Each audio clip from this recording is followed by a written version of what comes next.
हद हो गई। ठान कर बैठे हो क्या कि जिंदगी में सुधरना ही नहीं है? अरे बेबी, मैंने क्या किया? मैं तो बस उसकी मदद कर रहा था। उसने स्माइल किया, उसे बोलो ना। यार पत्नी हो मेरी, इतना भरोसा तो करो अपने पति पर। I love you baby. पति पर भरोसा है लेकिन उसके अंदर के मजनू पर नहीं है। अब इतने क्यूट पति को तुम्हें संभाल कर तो रखना ही पड़ेगा ना। मेरा क्या कसूर बेबी? ओह बस हाँ, ये क्यूट वाला नाटक ना मुझ पर नहीं चलेगा। और जो भी क्यूटनेस है, प्यार है, वो सिर्फ मेरे लिए है। ये छिछोरपंती छोड़ दो। शीनू और चीनू की शादी को 1 साल हो गया। दोनों की है तो लव मैरिज और दोनों के बीच लव भी बहुत है, लेकिन उस लव की ट्विस्ट कुछ अलग ही है जो आप देख ही सकते हैं। ओए छिछोरा मत बोलो, इज्जत बहुत है, किसी से भी पूछ लो। अगर कोई मुझे छिछोरा बोल दे तो। हाँ हाँ बस सब जानती हूँ मैं। इस पर शीनू किलसते हुए किचन में चली जाती है, जिसे देखकर चीनू भी हंसते हुए उसके पीछे पीछे चल देता है। क्या है, पीछे क्यों कर रहे हो? अरे अपने घर में घूम रहा हूँ, तुम मेरे आगे आगे क्यों चल रही हो? उफ़ो, परेशान करके रखा है। देखना एक दिन रोओगे मेरे लिए, फिर मेरी कदर मालूम होगी। अरे चल छोटी। इसी तरह दिन बीतते हैं और दोनों की नोक झोंक के साथ हंसी खुशी लाइफ चल रही होती है। एक दिन दोनों शॉपिंग के लिए मॉल जाते हैं। आज देखो कैसे तुम्हारी जेब खाली कराती हूँ। अरे मेरी जेब में तो कुछ है ही नहीं, खाली क्या करोगी? अकाउंट में तो है ना? अरे ठीक है, जा शीनू जा, जी ले अपनी जिंदगी। मैं वॉशरूम होकर आता हूँ। चीनू वहाँ से चला जाता है और शीनू ज्वेलरी शॉप में जाती है, लेकिन वहाँ कोई भी उसकी बात तक सुनने को तैयार नहीं होता। अरे यार, मैं भी कस्टमर हूँ, मुझ पर कोई ध्यान क्यों नहीं दे रहा? इतने में चीनू भी वहाँ आ जाता है। करा लिया अकाउंट खाली? कहाँ? देखो ना, कोई मेरी बात तक नहीं सुन रहा, सब बिजी है। ऐसा क्या? Excuse me, can you please? Chinu के इतना बोलते ही अटेंडेंट तुरंत उसके पास आ जाती है, जिसे देखकर शीनू हैरान रह जाती है। हैरान तो ऐसे हो रही हो जैसे अपने पति को जानती ही नहीं। हाँ हाँ बिल्कुल, मजनू को कैसे भूल सकती हूँ? पर मजनू अब शादीशुदा है, ये मत भूले।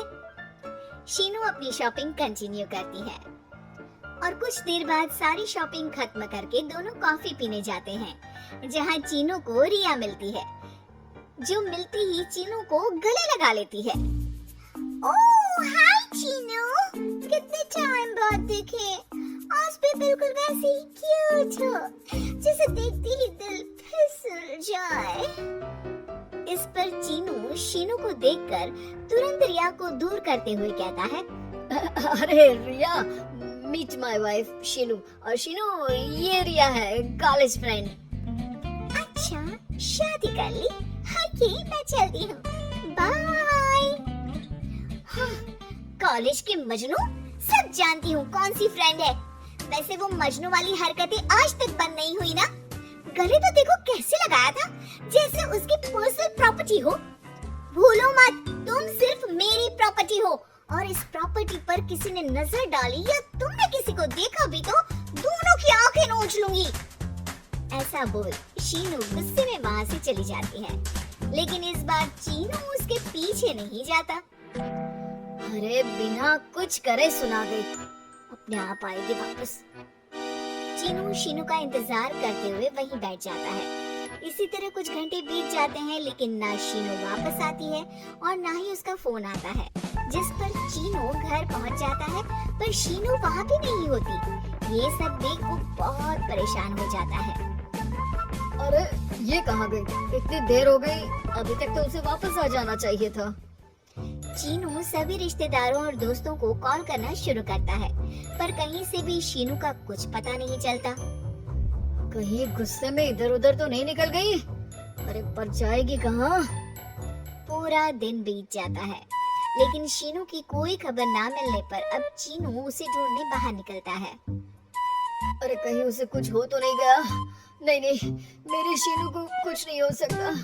कुछ समझ में नहीं आ रहा, कहाँ जाऊँ, कहाँ ढूंढूं उसे। अब चीनू सभी पड़ोसी और आसपास के मार्केट में ढूंढ आता है, पर कुछ पता नहीं चलता।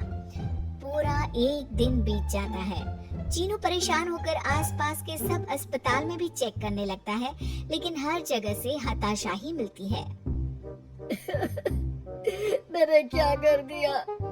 वो मुझे अच्छे से जानने के बाद भी मुझसे कितना प्यार करती है, और मैंने इस मजाक मस्ती में अपने प्यार को खो दिया। गुस्से में न जाने क्या कर बैठी होगी। अब उसे कैसे बोलूं कि मैं उससे कितना प्यार करता हूँ। लगता है मुझे पुलिस कंप्लेंट करनी चाहिए। चीनू के ऐसा बोलते ही उसके पीछे से आवाज आती है। कहा था ना, एक दिन मेरे लिए रोओगे तुम मजनू जी। पता चल गई ना पत्नी की कदर। शीनू को देखते ही चीनू तुरंत उसे गले लगा लेता है। कहाँ थी तुम? पता भी है मेरा हाल क्या हो गया? अगर मुझे टेंशन में कुछ हो जाता तो? वैसे तुम थी कहाँ? चल झूठे, तुम्हें कुछ नहीं होता। वैसे मैं रिया के घर थी। आखिर तुम्हें सबक जो सिखाना था, इसीलिए उसे अपने प्लान में शामिल किया, और आगे का हाल तो तुम जानती ही हो। तुम पागल हो, बिल्कुल पागल। ऐसा कौन करता है? जान निकाल दी। दोबारा कभी भूल कर भी ऐसा करने की सोचना भी मत, नहीं तो मैं क्या करूँगा मुझे भी नहीं पता। हाँ हाँ, मेरे मजनू पति, तुम भी दोबारा मेरे अलावा किसी दूसरे के सामने ये मजनूगिरी मत दिखाना। बुरा लगता है यार।